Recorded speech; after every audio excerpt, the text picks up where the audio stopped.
Welcome to the Slop Farm. Enjoy the video. You begin by opening Obby Creator and loading a clean map so you avoid clutter. First, import terrain and set a dramatic skybox to sell the disaster. This matters because mood shapes player reactions.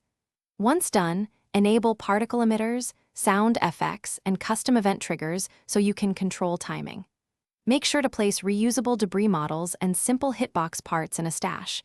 They speed iteration. Start with one disaster element, now so you can test behavior immediately and avoid rework later. You now build the core mechanics. Design timed event sequences that spawn debris or hazards in waves so players feel escalation. Connect particle systems, sound, and camera shake to the same triggers so visuals and audio sync. This creates immersion.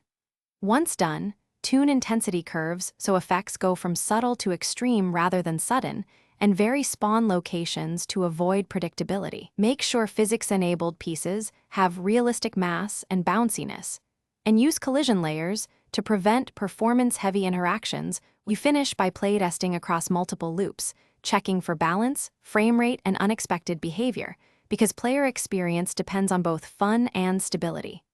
Once done, optimize. Disable off-screen particles, merge meshes, reduce particle lifetime, and cull distant spawns to preserve FPS. Make sure to save incremental versions so you can revert if a change breaks things.